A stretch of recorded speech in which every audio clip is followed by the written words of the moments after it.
तो अभी तक हम लोगों ने ये देखा कि नॉर्मल शिफ्ट क्या है और एपरेंट डेप्थ और रियल डेप्थ क्या है। इससे पहले की लेक्चर में हम लोगों ने ये जाना था कि जब ऑब्जेक्ट हमारा डेंसर मीडियम में होगा और ऑब्जर्वर अपने आप को रेयर मीडियम में रख के ऑब्जेक्ट को देखेगा, उस कंडीशन पे जो ऑब्जर्वर ऑब्जेक्ट की पोजीशन जो रीड करेगा वो उसे हम एच डैश से रिप्रेजेंट किए थे और एच डैश की value H upon refractive index of denser medium with respect to rare medium हम लोगों ने पाया था। साथ में ये एच डैश क्या है हम पीछे की लेक्चर में देख रखे हैं कि ये एपरेंट डेप्थ है। एच क्या है तो हम कहेंगे रियल डेप्थ, और ये हम लोगों ने रिलेशन पाया था कि apparent depth is equals to real depth divided by refractive index of denser medium with respect to rare medium. और जो नॉर्मल शिफ्ट की वैल्यू हम लोगों ने कैलकुलेट करी है पीछे, नॉर्मल शिफ्ट जो अभी तक हम लोगों ने जाना है उसकी वैल्यू पाई हम लोगों ने h under bracket 1 minus 1 upon refractive index of denser medium with respect to rare medium. और साथ में हमने ये भी देखा ऑब्जर्वर को जो इमेज h डैश की पोजीशन h डैश जो होगा वो ऑब्जर्वर को ऑब्जेक्ट जो है वो क्लोजर अपीयर होगा, उसकी जो इमेज होगी वो सरफेस के तरफ होगी सच दैट एच डैश की value for observer H dash की वैल्यू स्मॉल होगी एच से। ठीक है, ये रिलेशन हम लोगों ने अभी तक जाना है। एच डैश की वैल्यू स्मॉल होगी एच से means apparent depth separation of surface से इमेज के बीच का सेपरेशन एपरेंट डेप्थ से रिप्रेजेंट करेंगे और ऑब्जेक्ट का सरफेस ऑफ इंटरफेस से ऑब्जेक्ट के बीच का सेपरेशन हम लोगों ने पीछे एच से रिप्रेजेंट किया था। अब हम लोग को जानना है बच्चों कि जब ऑब्जेक्ट हमारा रेयर मीडियम में हो और ऑब्जर्वर हमारा डेंसर मीडियम में हो। फॉर एग्जांपल एक स्विमर पानी में चला गया और वहाँ से वो किसी ऑब्जेक्ट को जो कि एयर में है डेंसर मीडियम में है उसे वो देख रहा है। तो अगर देखेगा तो उसे किस तरह की इमेज की लोकेशन कहाँ होगी उस ऑब्जेक्ट की, ये वो इसको जानेंगे हम लोग। तो आज हम लोग जिस टॉपिक को पढ़ेंगे उसमें हम नॉर्मल शिफ्ट, रियल और एपरेंट पोजीशन को स्टडी करेंगे। कब? जब ऑब्जेक्ट हमारा रेयर मीडियम में हो और ऑब्जर्वर डेंसर मीडियम में है। तो ये हमने एक इंटरफेस ड्रॉ किया है, ये मैंने एक इंटरफेस बना लिया सच दैट इंटरफेस के ऊपर हमारा रेयर मीडियम है और इंटरफेस के नीचे हमारा डेंसर मीडियम है और ऑब्जर्वर कहाँ है? डेंसर मीडियम में। और O is the position of object जिसको हम देख रहे हैं। ऑब्जेक्ट कहाँ पे है? O इज़ द, हमने ऑब्जेक्ट की पोजीशन डिफाइन करी है और वो ऑब्जेक्ट की पोजीशन हम लोग इंटरफेस से at a distance h from the interface consider किया है। ठीक है, तो अगर ऑब्जेक्ट यहाँ पे है और ऑब्जर्वर डेंसर मीडियम में है तो यहाँ से हम इसके इमेज के फॉर्मेशन को देखेंगे, रे डायग्राम ड्रॉ करेंगे जिससे हम ये जानेंगे कि इमेज का फॉर्मेशन कहाँ पे होगा। तो इसको जानने के लिए बच्चों सबसे पहले हम एक इंसिडेंट रे ड्रॉ किए। This one is incident ray which is perpendicular to the interface. I1 interface हमने इंसिडेंट रे ड्रॉ किया है और ये इंटरफेस पे डायरेक्टली परपेंडिकुलरली स्ट्राइक किया। एट दैट केस अनडेविएटेड ये सीधे आगे चला गया। तो OA is incident ray number 1 जो कि इंटरफेस पे स्ट्राइक करने के बाद undeviated AA dash which is R1। ठीक है, तो पहली रे हमने कंसिडर करी OA जो कि अनडेविएटेड A डैश ऑब्जर्वर के आई में गई। अब दूसरी रे हम कंसिडर करते हैं जिसको ऑब्लिकली हम इंटरफेस पे गिरा रहे हैं, that is OB is incident ray number 2। Incident ray number 2 rare से आ रहा है डेंसर में, इसलिए जैसे ही वो इंटरफेस के अंदर जाएगा डेंसर मीडियम में जाएगा वो बेंड हो जाएगा नॉर्मल की तरफ और B dash is the position of refracted number 2। तो यहाँ से दो लाइट निकली, एक light OA and other OB, दोनों इंटरफेस पे आके टकराई। ये नॉर्मल थी इसलिए बिल्कुल स्ट्रेट चली गई A डैश तक और ये B से B डैश तक चली गई। अब हम देखेंगे कि ये दोनों रे आगे कहीं भी, ये दोनों रे आगे एक दूसरे को इंटरसेक्ट नहीं करेंगे।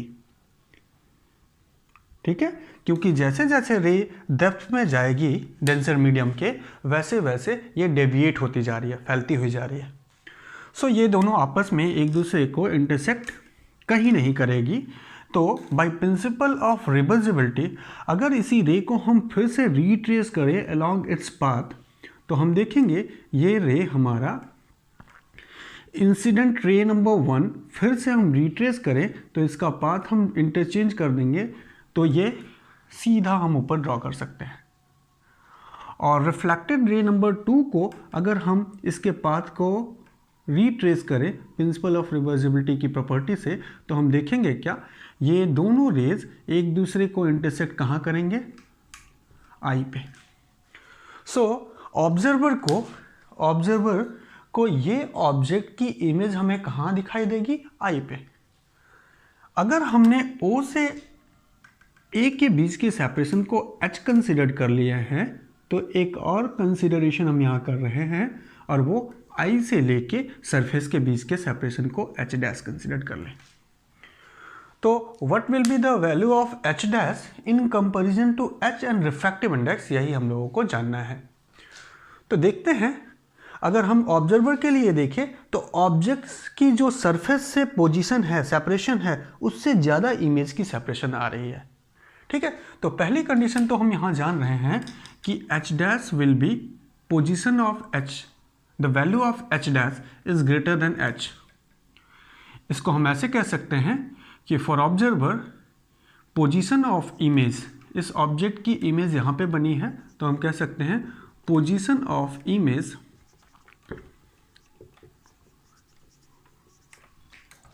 is far away than the position of object, than the position of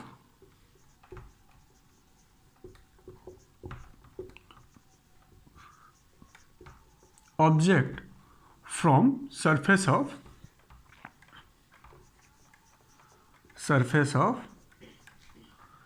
medium, from interface ऐसे लिख सकते हैं, फ्रॉम इंटरफेस। ये पहली चीज़ हम लोगों ने जानी इंटरफेस से, जिसको डेंसर मीडियम में जब ऑब्जेक्ट था और ऑब्जर्वर एरर मीडियम में था, तो हम लोगों ने इसी पोजीशन को उल्टा पाया कि position of image is closure then the actual position of object when object is denser medium and observer in error medium. ये पहले हम डिस्कस कर चुके हैं। अभी हम लोगों ने क्या पाया है कि इमेज की पोजीशन सरफेस से, इंटरफेस से देखा जाए तो इमेज की पोजीशन ज़्यादा है किससे रेस्पेक्ट में, ऑब्जेक्ट की रेस्पेक्ट में।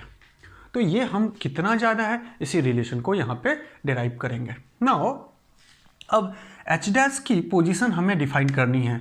हमें ये पता करना है what will be the position of H dash, what will the value of H dash, what is H dash, apparent height, what is H, real height of object. ठीक है, ऑब्जेक्ट की हाइट को हम S से represent कर रहे हैं और इमेज जो फॉर्मेशन हुआ है उसकी हाइट को हम लोग H डैश से कह रहे हैं। तो अपरेंट पोजीशन हम पता किए।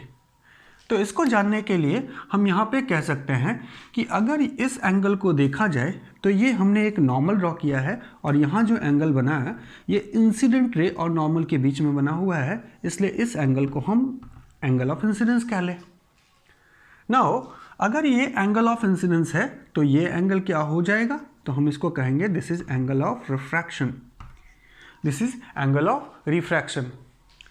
नाउ अब अगर हम ज्योमेट्री अप्लाई करें तो अगर ये एंगल ऑफ इंसिडेंस है तो यहाँ पे भी जो एंगल बनेगा इस एंगल को भी हम क्या कहेंगे, this will equals to angle of incidence I. अगर ये आई है तो ये भी आई होगा, और अगर ये आर है तो इस एंगल को भी हम क्या कंसिडर करेंगे, आर। तो यहाँ पे हम लोगों ने देख लिया ऑब्जेक्ट के पास से जो दो इंसिडेंट रे निकली हैं उनके बीच का एंगल आई है, और इमेज के पास जो दो रिफ्रैक्टेड रे आई हैं उनके बीच का एंगल आ रहा है। तो अब हम इनके बीच में रिलेशन स्टैब्लिश करेंगे बच्चों, और उस रिलेशन से जानेंगे कि क्या इनके बीच में वैल्यू होगी H डैश की value in terms of H और मीडियम की रिफ्रैक्टिव इंडेक्स। ठीक है, तो इसको जानने के लिए सबसे पहले हम कहेंगे कि अगर हम स्नेल्स लॉ लगाएं तो बाय स्नेल्स लॉ स्नेल्स के लॉ के हिसाब से एंगल आई कहाँ बना हुआ है? रेयर मीडियम में। तो हम इसको ऐसे लिख सकते हैं, sine value of I into refractive index of the medium. कौन सा मीडियम है? रेयर मीडियम, इसलिए इसको म्यू आर से रिप्रेजेंट किए हैं। This will equals to refracted angle कहाँ बना? तो हम कहेंगे साइन वैल्यू ऑफ आर किस मीडियम में बना है? डेंसर मीडियम में बना है, तो उसकी रिफ्रैक्टिव इंडेक्स म्यू डी। और क्योंकि एंगल स्मॉल है, तो since angles are small, angle are small, तो हम अगर एंगल स्मॉल है तो साइन की वैल्यू को टेंजेंट वैल्यू के इक्विवेलेंट कंसीडर कर सकते हैं। तो sine theta is equals to tangent theta. ये हम पीछे डिस्कस कर रखे हैं कि क्यों ऐसा हुआ। तो इस रिलेशन को हम यहाँ लिख सकते हैं, टेंजेंट थीटा, टेंजेंट कौन सा एंगल है? आई, तो tangent I into mu R is equals to tangent R into mu D. ठीक है बच्चों, ये क्लियर हो रहा है? अब आगे हम अगर देखें तो यहाँ पे इस ट्रायंगल को कंसीडर कर लिया जाए, ओ ए बी ट्रायंगल कंसीडर किया जाए, तो हम यहाँ पे पॉइंट नोट करते हैं कि ट्रायंगल ओ ए बी में देखा जाए तो ओ ए बी ट्रायंगल में एंगल ओ क्या है? तो angle O is equals to angle I. So tangent I की वैल्यू अगर हम यहाँ से कैलकुलेट करें तो tangent I is equals to क्या होता है? Tangent theta is equals to perpendicular, angle के सामने perpendicular that is A B, और ओ ए क्या हो जाएगा? बेस, तो perpendicular upon base that is A B upon O ए। इसको लिख सकते हैं? हाँ, तो हम यहाँ पे लिखे ए बी अपॉन ओ ए। ठीक है, फिर से हम दूसरा ट्रायंगल लेंगे। ये ऑब्जेक्ट का ट्रायंगल इंटरफेस से जो बना उस एंगल को हम लोगों ने कंसीडर किया। दूसरा जो इमेज बना है उसका इंटरफेस से ट्रायंगल, तो दूसरे ट्रायंगल को ले तो है वो triangle I A B. I A B triangle में एंगल आई की वैल्यू कितनी है? तो हम कहेंगे it will equals to angle R. So tangent R अगर कैलकुलेट करें तो यहाँ पे एंगल आर है, तो उसके सामने perpendicular that is A B और बेस ए आई। तो हम इसको लिख सकते हैं, this will equals to A B upon A I. और हम यहाँ देखें तो ओ ए की value equals to height of object, तो ए बी अपॉन एच लिख सकते हैं। ओ ए की जगह पे क्या? एच। सिमिलरली ए बी के जगह पे ए बी ही रख लिया, और हमें यहाँ नीचे क्या है? ए आई, और ए आई की वैल्यू किसके बराबर है? एच डैश के बराबर, तो अपॉन एच डैश। और अगर इन दोनों वैल्यूज़ को इस इक्वेशन में पुट कर लिया जाए तो हम क्या पाएंगे? Tangent I is equals to A B upon H, तो this is A B upon H into mu R, and this will equals to यहाँ पे टेंजेंट आर की वैल्यू कितनी है? A B upon H dash, so A B upon H dash into mu D. ठीक है बच्चों? Now अब अगर हम देखें तो ए बी से ए बी को कैंसिल कर सकते हैं, और एच डैश की वैल्यू अगर निकाली जाए तो H dash is equals to H into mu D divided by mu R. और जिस रिलेशन को हम लिख सकते हैं H dash is equals to H, इसको हम डिनोमिनेटर में ले जाएं तो mu R upon mu D which is written as mu of R with respect to D. तो हम पोजीशन जो कैलकुलेट करेंगे, apparent position of image is equals to position of object divided by refractive index of rarer medium with respect to denser medium. Okay, अब अगर हम इन दोनों के बीच की सेपरेशन, इसी सेपरेशन को तो नॉर्मल शिफ्ट कह रहे हैं, उसको अगर कैलकुलेट करें तो हम कह सकते हैं यहाँ से कि इस रिलेशन में नॉर्मल शिफ्ट को अगर निकाले तो नॉर्मल शिफ्ट की वैल्यू क्या आएगी? तो सिंपली अगर हमें ये सेपरेशन निकालना है तो हम कह सकते हैं this separation minus this separation is equals to this separation, और सिंपली कह सकते हैं this plus this is equals to this. ठीक है, तो O A plus O I is equals to A I. ठीक है, तो इसको लिखे O A plus A I is equals to O I, और नॉर्मल शिफ्ट यहाँ क्या है, ओ आई। सो ओ आई फिर से देखते हैं, ए ओ, सॉरी इसको मैं थोड़ा फिर से लिख दूँ, तो हम लिख सकते हैं, हमें ये बात मालूम है रिलेशन में देखें तो A O plus O I, A O plus O I is equals to A I, A I. अब ए ओ क्या है, तो ए ओ रियल पोजीशन है, that is H. A I क्या है, तो हम कहेंगे दिस इज एच डैश, और ओ आई क्या है, तो हम इसको कह सकते हैं नॉर्मल शिफ्ट।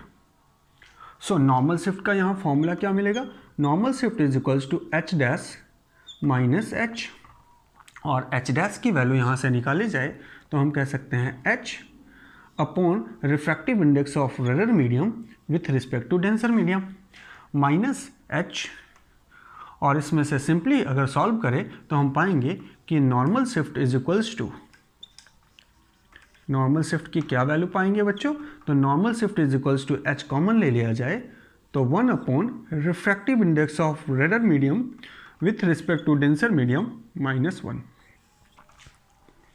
ठीक है, तो ये हम लोगों की एपरेंट पोजीशन ऑफ इमेज मिल गई, और ये हमें क्या मिला, नॉर्मल शिफ्ट, शिफ्टिंग कितनी की होगी।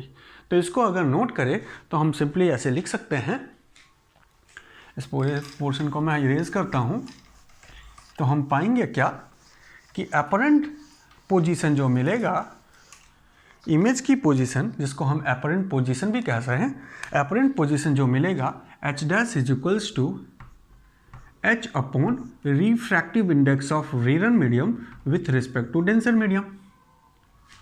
और नॉर्मल शिफ्ट की वैल्यू अगर कैलकुलेट करें तो नॉर्मल शिफ्ट हम लोग पाएंगे, normal shift is equals to H under bracket क्या मिला है, 1 upon refractive index of rare medium with respect to denser medium minus 1। ठीक है, ये हम लोगों ने रिलेशन जाना है। अब आगे एक और चीज़ इसमें से डिस्कस करते हैं बच्चों, कि अगर हम ऊपर वाले रिलेशन में देखें, when object is in denser medium and observer in rare medium, object in denser medium and observer in rare medium, उस कंडीशन पे हमारी क्या वैल्यू मिली है, H dash is equals to H upon refractive index of denser with respect to rare.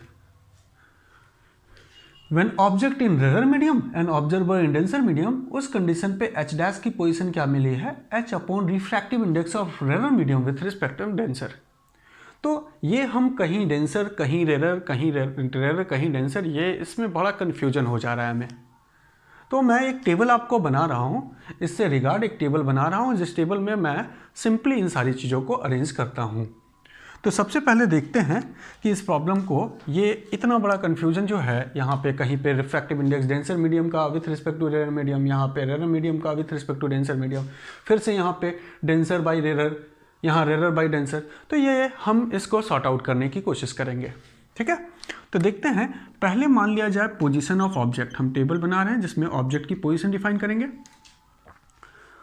Second, observer की position देखेंगे कि observer की पोजीशन क्या है। उसके बाद एपरेंट पोजीशन देखेंगे, एच डैश की पोजीशन जानेंगे, एच डैश क्या है। और उसके बाद हम लोग नॉर्मल शिफ्ट जानेंगे, नॉर्मल शिफ्ट क्या है। ठीक है, नॉर्मल शिफ्ट, ये एच डैश क्या है बच्चों, यहाँ एच डैश का मतलब है एपरेंट पोजीशन। तो अगर हम ऑब्जेक्ट को डेंसर में रखें,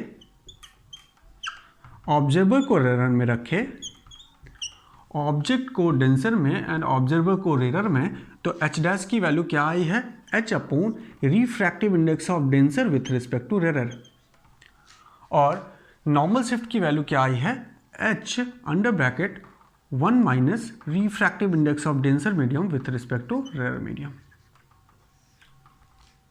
और अगर हम सेकंड केस देखें, जब ऑब्जेक्ट को हम लोगों ने कहाँ रखा, रेयर मीडियम में, और ऑब्जर्वर को हम लोगों ने डेंसर मीडियम में कंसीडर किया, सो एच डैश की वैल्यू हमें क्या मिल रही है, तो हम कहेंगे H dash is equals to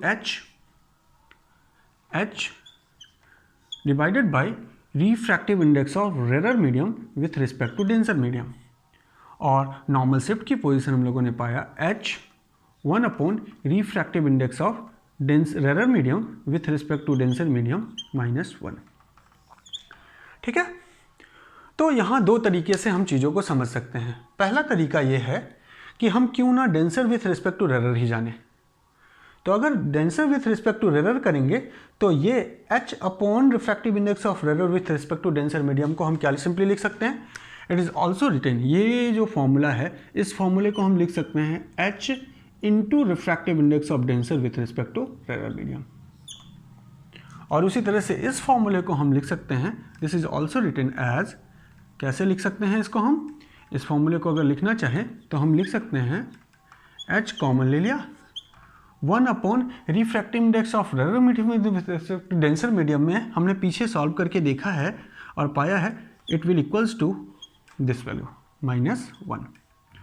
तो अब अगर देखें तो हर एक रिलेशन हमारा किस में आ गया, refractive index of rare medium denser medium with respect to rare medium. यहाँ पे भी denser medium with respect to rare medium, हर एक रिलेशन हमारा denser medium with respect to rare medium आ गया। और भी अगर डिटेल में जाएं तो हम ये कह सकते हैं कि अगर इस डायग्राम को देखा जाए बच्चों, तो अब अगर मैं आपसे पूछूं कि इस डायग्राम में इंसिडेंट रे कौन से मीडियम में है, तो आपका आंसर होगा इंसिडेंट रे हमारा रेयर मीडियम में है और रिफ्रैक्टेड रे कहाँ है, डेंसर मीडियम में। तो हम इस रिलेशन को सिंपली ऐसे लिख सकते हैं कि ये जो हमने यहाँ पे वैल्यू लिख रखी है, refractive index of denser with respect to refractive index of rare with respect to denser, इसको सिंपली ऐसे लिख सकते हैं, this will equals to refractive index, rare कहाँ हो रहा है, रेयर मीडियम कहाँ है, रेयर मीडियम इंसिडेंट रे का है, तो it will equals to refractive index of incident, और डेंसर मीडियम में क्या हुआ है, रिफ्रैक्शन। तो हम इस रिलेशन को ऐसे भी लिख सकते हैं कि जो हमारा फॉर्मूला आया है उस फॉर्मूले में हम सिंपली हम इस बात का ध्यान रखेंगे कि इंसिडेंट रे कहाँ गई है और रिफ्रैक्टेड रे कहाँ गई है, और रिलेशन में incident with respect to reflected. यहाँ पे भी पीछे वाले केस में अगर देखें तो हमारा रिफ्रैक्टेड रे हमारा डेंसर मीडियम में था, तो यहाँ पे रिफ्रैक्टेड रे, रिफ्रैक्टेड सिस्टम, और डेंसर मीडियम में हमारे क्या आ रहा था, इंसिडेंट रे, तो इंसिडेंट। तो जनरली हम इसको ऐसे लिख सकते हैं, incident with respect to refracted medium, फिर incident with respect to refracted medium. ठीक है, तो एक सीधा सा पॉइंट हम जानेंगे कि म्यू अगर हम सब्स्टिट्यूट कर ले refractive index of incident medium with respect to refracted medium जिसमें रिफ्रैक्शन हुआ है, उसके रिस्पेक्ट में इसको कैलकुलेट करें और सिंपली हम इसको म्यू रख लें, तो हमारे रिलेशन में जहाँ जहाँ हम incident denser mirror denser rare denser कर रहे हैं वहाँ सिंपली म्यू सब्स्टिट्यूट कर लें, और म्यू की वैल्यू हम याद कर लें कि इंसिडेंट मीडियम का with respect to rare medium, refracted medium. तो इंसिडेंट में जो भी आप डायग्राम देखोगे, डायग्राम में इंसिडेंट रे जहाँ पे जिस मीडियम में होगी उसकी रिफ्रैक्टिव इंडेक्स हम यहाँ पे पुट कर सकते हैं। तो ये एक सिंपल सा रिलेशन था। अब अगर हम यहाँ पे एक और चीज़ समझे बच्चों कि अगर इस प्रॉब्लम को सॉल्व करें, देखें आगे और भी केसेस इसके समझते हैं। मान लिया जाए एक से ज़्यादा मीडियम होता, अगर हम more than one medium consider कर ले तो फिर क्या रिलेशन होने वाला है। हम लोग ये देखेंगे कि अगर एक से ज़्यादा मीडियम प्रेजेंट हो, more than 2 medium, more than 3 medium present हो, तो फिर हम कैसे नॉर्मल शिफ्ट को कैलकुलेट या अपरेंट पोजीशन को कैलकुलेट करेंगे। तो मान लिया जाए कि ये हम लोगों ने लिया कि एक से ज़्यादा, ये मैं एक डायग्राम बना रहा हूँ जिसमें मान लेते हैं दिस 1, दिस 2 एंड दिस, ये एक मीडियम है। इस मीडियम की रिफ्रैक्टिव इंडेक्स हमने मान ली, let the refractive index of the medium is μ1। इस मीडियम की रिफ्रैक्टिव इंडेक्स कितनी है, μ1, और इस मीडियम की थिकनेस हमने कंसिडर कर ली a। दूसरा हमने मीडियम कंसिडर किया, दिस इज मीडियम नंबर 2, और इसकी रिफ्रैक्टिव इंडेक्स हमने मान ली μ2, और इसकी थिकनेस हम कंसिडर कर लें b। तीसरा मैंने मीडियम कंसिडर किया और इस मीडियम की रिफ्रैक्टिव इंडेक्स हम मान लेते हैं μ3, ये है मीडियम 3 और इसकी रिफ्रैक्टिव इंडेक्स है μ3 और इसकी थिकनेस हम मान लेते हैं c। और एक मीडियम और कंसिडर कर लेते हैं और वो मीडियम है हमारा कैसे इसे हम डिफाइन करें तो हम कह लें दिस वन, ये है मीडियम नंबर 4 और इस मीडियम की रिफ्रैक्टिव इंडेक्स हम कंसिडर कर लेते हैं। Let the refractive index of this medium is μ4 and the thickness of the medium is d। ठीक है, this is d, this is c, ऐसा। अब अगर हम एक ऑब्जेक्ट को इसमें मीडियम 2 में रख ले रहे हैं और उसे ऊपर से ऑब्जर्व करते हैं, ऑब्जर्वर यहाँ से देख रहा है, तो ऑब्जर्वर के लिए अगर रियल पोजीशन कहा जाए तो रियल पोजीशन ऑफ ऑब्जेक्ट क्या होगा, तो हम कहेंगे real position is equals to, real position of object is equals to, आप कहोगे कि sir a plus b plus c plus d, thickness of the medium. Now अब अगर एपरेंट पोजीशन निकालना हो, एपरेंट पोजीशन अगर कैलकुलेट करना हो बच्चों, तो एपरेंट पोजीशन की वैल्यू क्या होगी, तो हम कहेंगे एपरेंट पोजीशन निकालने के लिए सिंपली हमें सारे एपरेंट पोजीशन का क्या करना पड़ेगा, समेशन करना पड़ेगा। सारे के सारे हर एक मीडियम की एपरेंट शिफ्ट जो हुई है, एपरेंट डेप्थ या एपरेंट शिफ्ट या एपरेंट पोजीशन जो है उसको हमें एडअप करना पड़ेगा। तो हम कह सकते हैं net apparent position is equals to apparent position in medium 1 plus apparent position in medium 2, similarly apparent position in medium 3 and apparent position in medium number 4। हमने 4 मीडियम लिया है इसलिए चारों को लिख लिया। अब अगर apparent position का फॉर्मूला देखें तो हम लोगों ने पाया है apparent position is equals to real position divided by refractive index of the medium। तो हम यहाँ लिखेंगे apparent position, net apparent position पाना है तो पहला मीडियम की रियल पोजीशन कितनी है, तो हम कहेंगे it will equals to a और उस मीडियम की रिफ्रैक्टिव इंडेक्स कितनी है, तो μ1।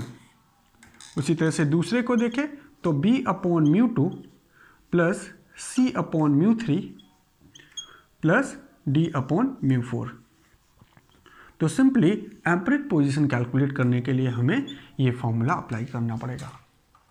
ठीक है बच्चों। नाउ अब अगर हम चाहते हैं कि इस पूरे मीडियम का कंबाइंड फोकल रिफ्रैक्टिव इंडेक्स कितना होगा ये कैलकुलेट करना, तो combined refractive index of medium index अगर निकालना चाहते हैं, कंबाइंड रिफ्रैक्टिव इंडेक्स, तो अभी हम देखें हम लोगों ने पाया है कि h dash is equals to h upon refractive index. So what is h dash, पीछे हम लोगों ने देखा है apparent position, what is h, real position और म्यू रिफ्रैक्टिव इंडेक्स। तो रिफ्रैक्टिव इंडेक्स अगर पाना है तो h अपॉन h डैश कर ले। So this will implies that u mu is equals to h upon h dash. ठीक है, तो कंबाइंड रिफ्रैक्टिव इंडेक्स अगर कैलकुलेट करना है तो मीडियम A का real depth upon medium A का एपरेंट डेप्थ। ठीक है, एपरेंट डेप्थ क्या है, a upon μ1 plus b plus c plus d divided by apparent depth divide कर लें, तो this will equals to b upon μ1 μ2 plus c upon μ3 plus d upon μ4। तो इस तरीके से हम this will be the refractive index, combined refractive index of the medium भी निकाल सकते हैं।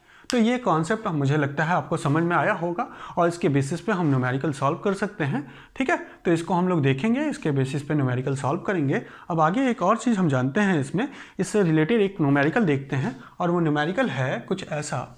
मान लिया जाए हम लोगों ने एक ट्रांसपेरेंट क्यूब कंसिडर किया। लेट हम यहाँ पे एक ट्रांसपेरेंट क्यूब ड्रॉ कर रहे हैं।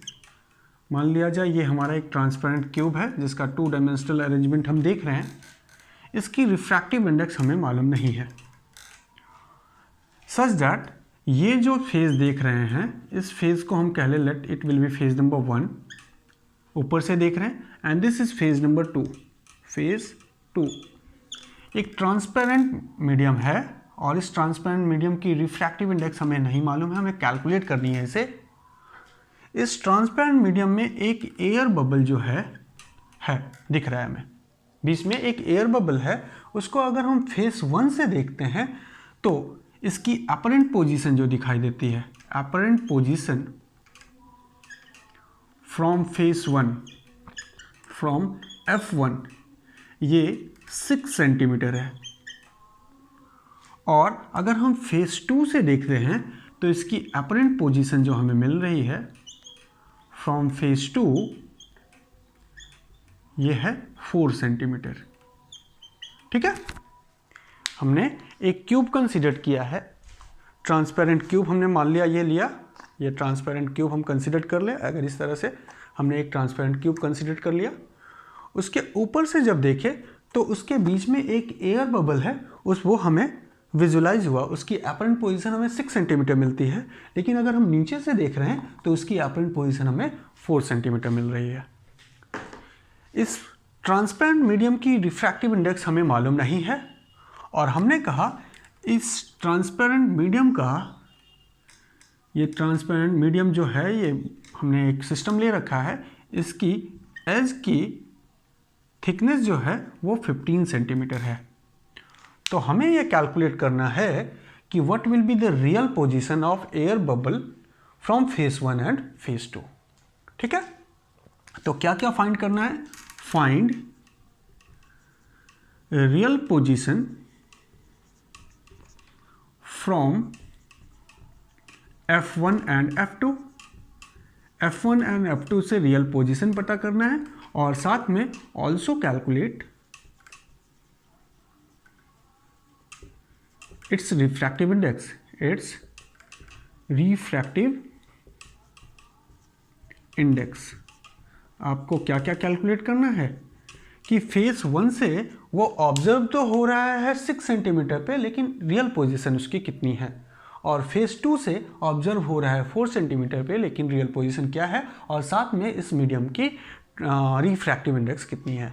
तो इसको जानने के लिए हम कहेंगे कि फॉर फेस, अब देखते हैं इस प्रॉब्लम को कैसे सॉल्व करना है बच्चों। तो हम कहेंगे फॉर फेस 1 के लिए अगर हम देखें तो फेस 1 पे हमें ये मालूम है कि हम लोग कैलकुलेट पीछे कर चुके हैं, पीछे ये थ्योरी जान चुके हैं कि अपरेंट डेप्थ का फॉर्मूला क्या है। तो H dash is equals to H upon refractive index of medium. ठीक है, सो अगर हम यहाँ से रिफ्रैक्टिव इंडेक्स ऑफ मीडियम का रिलेशन निकालें तो म्यू इज इक्वल्स टू क्या हो जाएगा, H अपॉन H डैश। मान लिया जाए कि अगर ये इसकी एग्जैक्ट पोजीशन, रियल पोजीशन जो ऊपर से फेस 1 से x है और ये पूरा का पूरा s जो है वो 15 सेंटीमीटर का है, तो नीचे से कितना होने वाला है, तो अगर ये x तो ये 15 माइनस x। तो हमने माना कि let the real position be x, h की जगह पे हम क्या पुट करेंगे, तो फेस 1 से रियल पोजीशन हम लोगों ने क्या कंसिडर किया है, तो refractive index is equals to real position which is x divided by apparent position that is 6। ये हमने कहा इक्वेशन नंबर 1। फिर हम फॉर फेज 2 देखते हैं। तो फेज 2 के लिए, फॉर फेज 2 फिर से फॉर्मूला लगाए तो म्यू इज इक्वल्स टू क्या, h अपॉन h डैश, और h कितना है, तो हम कहेंगे 15 माइनस x अपॉन इसकी ऑब्जर्व पोजीशन क्या है 4, and this is equation number 2। Now equation 1 और इक्वेशन 2 को दोनों में रिफ्रैक्टिव इंडेक्स है तो कंपेयर कर सकते हैं। तो हम जब कंपेयर करेंगे तो from equation 1 and 2, from 1 and 2 हमें जो वैल्यू मिलेगी वो क्या होगी, x is equal mu is equals to, mu की वैल्यू किसके बराबर है, mu is equals to x upon 6 which is equals to 15 minus x upon 4। ठीक है, तो देखते हैं अगर हमें x की वैल्यू पता चल जाए तो हमें म्यू भी पता चल जाएगा, रिफ्रैक्टिव इंडेक्स भी कैलकुलेट कर लेंगे। नाउ अगर x के जगह इसको हम इस इक्वेशन को कंपेयर करें तो हम पाएंगे कि यहाँ से 4x को 4 से मल्टीप्लाई कर लिया इज इक्वल्स टू 15 को 6 से, दैट इज 90 माइनस 6x, और इस 6x को उधर भेजेंगे तो हम पाएंगे 6 that is 10x, 10x is equals to 90, so x is equals to 9।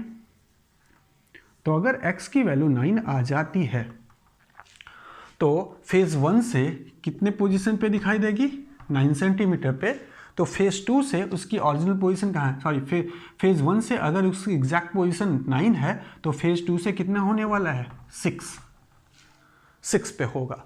तो real position of object from phase 1 is 9 centimetre and from phase 2 is 6 centimetre. अब हमें कैलकुलेट करना है रिफ्रैक्टिव इंडेक्स, तो हम जानते हैं mu is equals to x upon 6 और x की वैल्यू हम क्या सब्स्टिट्यूट कर रहे हैं, 9 अपॉन 6। x की वैल्यू हम लोगों ने कैलकुलेट किया है 9 upon 6 that is equals to 3/2 and this will equals to 1.5। और हम ये जानते हैं कि refractive index of which one medium is 3/2। अगर हमें थोड़ा सा मेमोराइज करें तो हम ये कह सकते हैं कि इसका रिफ्रैक्टिव इंडेक्स तो हमें मालूम है, रिफ्रैक्टिव इंडेक्स एक मीडियम है ऐसा जिसकी 3/2 आती है, और वो क्या है, तो उसका आंसर हम पीछे इसके बारे में डिस्कस कर चुके हैं, दैट इज ग्लास। तो ये कैसा मीडियम है, ये मीडियम है हमारा ग्लास, और उसमें इसकी रिफ्रैक्टिव इंडेक्स कितनी कैलकुलेट करी हम लोगों ने, दैट इज 1.5 और 3/2। ठीक है, तो ये एक इजी सा प्रॉब्लम था जिसको हम अपने अंडरस्टैंडिंग से सॉल्व कर सकते हैं। ठीक है।